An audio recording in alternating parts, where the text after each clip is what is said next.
So I'm here in the United States, and I've just watched the elections unfold.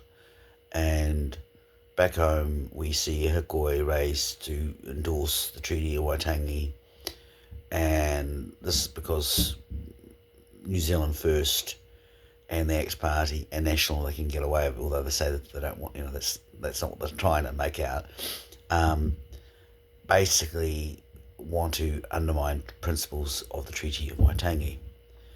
And her voice come up and turned around and defended the Treaty of Waitangi, which, make 100% clear, I too support the Treaty of Waitangi. 100,000%. Get that clear from the get-go. But the two things which have got me, there are some other things, but the two main things which I'll make in this video is that number one is the sudden entrenchment on mainstream radio and mainstream media, where they support the Treaty of Waitangi and really, it's got a real good feel to it. The narrative's fine, and it's like this is a media that I don't care what anyone says. They lied their asses off during COVID. They downplayed factors. They never talked about the New Zealand initiatives, its two-facedness. They never talked about the fact that the vaccine was actually approved by Donald Trump and under very shaky circumstances. They never turned around and interviewed people like Nikki Hager, asked Nikki straight out, like, well, Nikki, why are you so opposed to people opposing the vaccines when a lot of the 50% of the people that protest actually read seeds of distrust and don't want to actually inject something which is experimental, that actually is genetically modified, which you would consider being completely left-wing back in the 80s, and now you're right-wing, and they didn't ask those questions, even though, like I said, Donald Trump signed off it. Same with Boris Johnson. It was, it was this lie we were told that somehow that the vaccine was, endorsed by the left. That's not true. It was endorsed by the corporate right. Let's get that clear. So that media that suddenly they've jumped onto it, and what they've done is also the thing that's kind of fresh me out is that they've singled out the Tino Rangatiratanga flag, and that protest, that flag has Treaty of Waitangi hasn't just been that flag. It's the New Zealand flag has flown, which we had a flag referendum. Remember that flag referendum? Where a vast majority of actually voted us supported it because we understood that the trying attempting to remove it was actually an undermining of our sovereignty, and we understood all the Westminster systems, and we had a conversation about checks and balances, which actually also got you in trouble for discussing that stuff. And they've, the same court meetings now trying to run around and tell a story saying that actually there's no such thing as common law. Well, I can point you to the Storm Recovery Committee and find you 3 lawyers who are really involved in that legal process at the highest levels who completely support common law and come from a Māori viewpoint of understanding that basically our current treaty constitutional arrangements are brilliant. They actually, it's common law protecting Māori common law. I'm not even going to try and pronounce it because I'll get it wrong. Having brain fart. And at the same time, it's the Māori sovereignty people being assured the protections of British law, constitutional law, and that's via our English statutes, the Magna Carta Article 29 and the Bill of Rights 1688. The Bill of Rights 1688, which nobody wants to talk about. Okay, the reason why is because that Bill of Rights actually is entrenched in our Westminster system, entrenches the national sovereignty of the country, whereas where we're heading, which either side, left or right, is basically the loudmouths are the ones that are trying to push us towards the Republican systems, which are constitutionally, meaning legislatively, based in something that is quite shaky. And this is the whole thing. While they focus on the Tino Rangatiratanga, this is the problem with that. First of all, that flag is a piece of fiction. It never existed until the 1980s, until a group of individuals, supported by Corso, came up with a design and promoted it. It has no heraldry. It has no whakapapa. There's no Māori family out there that actually recognises that as being a sovereign Māori flag. It is a piece of cloth. That is it. It means nothing. It is not does not speak for the Māori people. If you want to turn around and do that, look at the flag of 1835, which again acknowledges that relationship between the the Treaty of Waitangi is a twofold. In other words, it doesn't exist by itself. It exists in terms of we recognise the English statutes, and in return, you recognise customary Māori law, which in turn protects New common law, which is the thing that makes it so brilliant. And we just focus on that point. It's so... but nobody wants to look at the obvious elephant in the room. Instead, what we have is basically what we turn around and we see is what the goal of people like Seymour Hersh and the New Zealand Initiative, who are very big pushing this as well, is they want to create a system of government which doesn't actually protect national sovereignty and allows us to be entrenched into national laws which override the indigenous sovereignty, the environmental sovereignty, and the individual rights sovereignty of the people in that country. Now, New Zealand first want to do that for mining, and they've already trying to push through the fast tracking. And after fast tracking, you'll hear them talking about special economic zones, which are in turn an extension of the Trans-Pacific Partnership Investment State Settlement Dispute Clause, which we all protested out against in the 2017s. And what we're seeing happening right now is huge grassroots support jumped on top of it, and Labour jumped on that, led the front of it, and all their protesters, they got to decide who got to be filmed, and who got to be interviewed, and who got to speak. And then, of course, they got elected, and they promptly turned around and signed the TPA and locked us into this international system, just like they did back in 2004 with the Supreme Court Act, the Foreshore Court Act, which is in turn extension of what they did to us in 1986 with the 1988 Constitution Act. All of these things which were actually put into Parliament and in a process which actually flies in the face of the Bill of Rights 1688, which says parliamentarians are not allowed to empower themselves. So what that means is that when John Key turned around and said, we put the flag to the Constitution, we said, no, we're going to create something which is going to be basically allowing us to change the entire power structure, and we need you, the people, to turn around and sign your own death warrant. So that's what's going to Constitution, because then it's locked in, and that's because that's how the rule book works. But when we did it with the 86 Constitutional Act and the 2004 Supreme Act, no, Helen Clark just went ahead and did it with the majority of the party, even though that required either a referendum, just like the flag did, or a greater majority, which would have incorporated, basically, incriminated both parties, and none of them wanted to do that. They didn't want to do that at all, so they created this entire system where they bypassed it. Helen Clark turns around and does it, and the National Party is very meek and quiet about it, because the two things is these guys are actually working into coots, and that's what none of, the left, the woke, and the wake, starts with W, has a vowel in it, rhymes with that word that sounds like ank, and we repeat it, dumbery, dumber and dumber.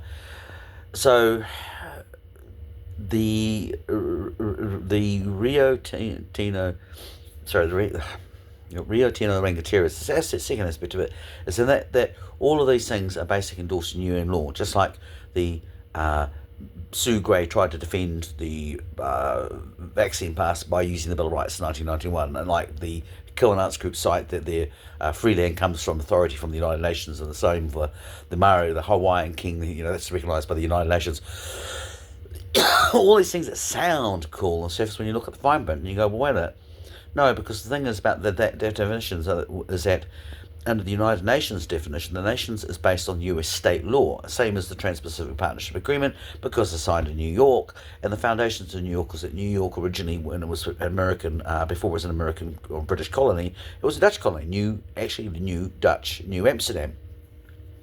And thus its state law is actually based on a form of commercial law. Again, Bill of Rights says that no ecclesiastical law, which includes customary, military, feudal, any system outside of the courts, outside of the country, the court of the land, is acceptable.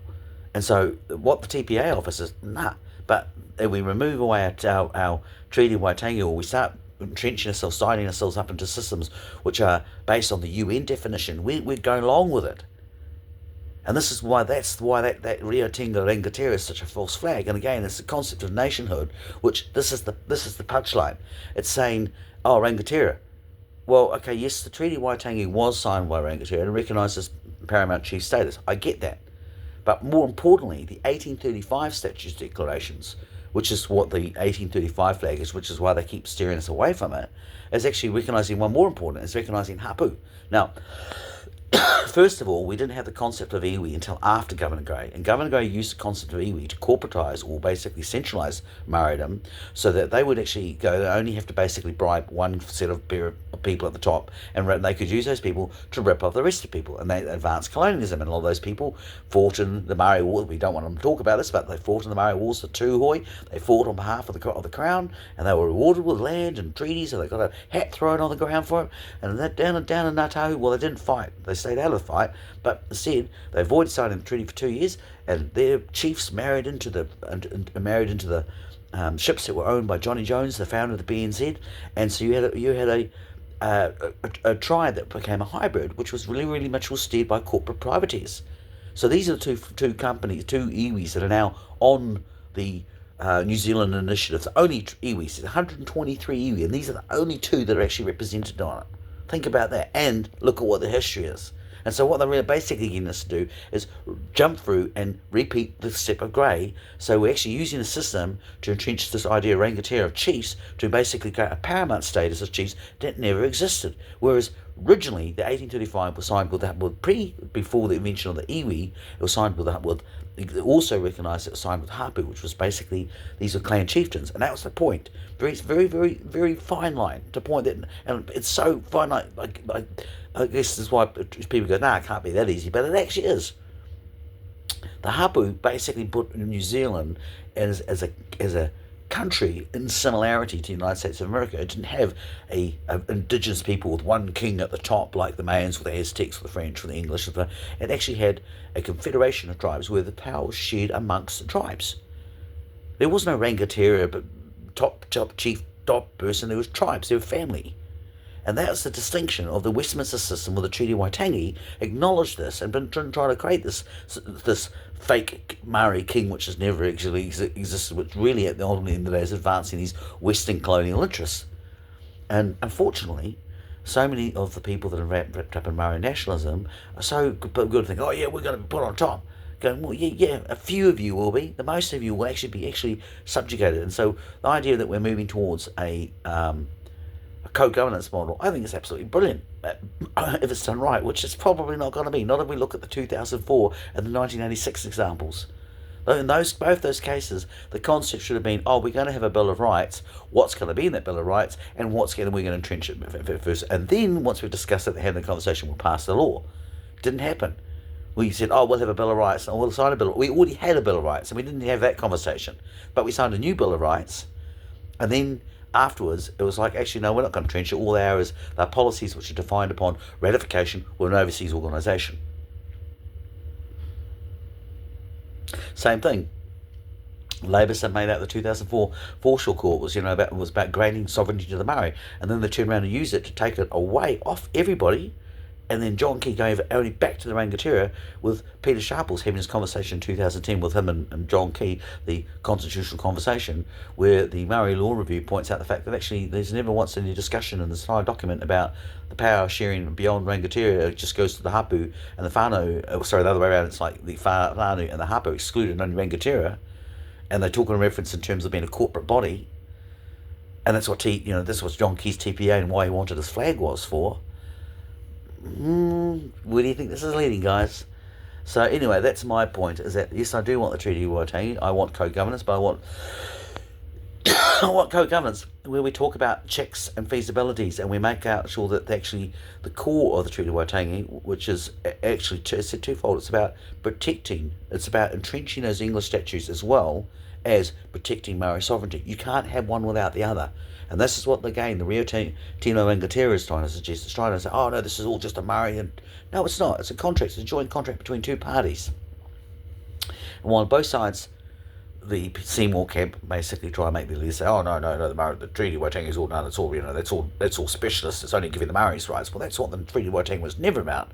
And likewise, when the Peter Sharple line is saying the same situation, like, no, co-governance and only Maori sovereignty, you can't have that, and protection of individual rights and protection of sovereignty, not under the system, not under the Bill of Rights system you're walking into. And of course, it's the same thing. Is that my feeling is that instead of us actually looking at, while this is going on, the government making our roads better, less kids dying of suicide? Is our literacy rate going up? Are we dying less people dying of cancer? Are we living in a healthy society where everybody's included, or is it only for the people who've got the top and who signed up with the party system, and they can be as radical as they want and shout out the front, but as long as only their billboards and everyone else gets excluded from the argument, and our quality of life goes down, then actually nobody's actually won it. And this is my feeling, is that just like the TPA, we're going to get a repeat, and just like pretty much the grass movement or groundswell movement that used to capture the frustration of the Jacinda Ardern years, enough to gave them a vote, which is what happens with Donald Trump. It's just repeating the cycle. And I'm going to say this stuff, and I'm going to probably have about 10 people out there will actually pay any attention to. But I'm actually over 50 years of age, and I don't really give a crap anymore. I don't have any wife, I don't have any kids, I don't have a horse to race other than my nephews and nieces. To be honest, I never see them anyway. So,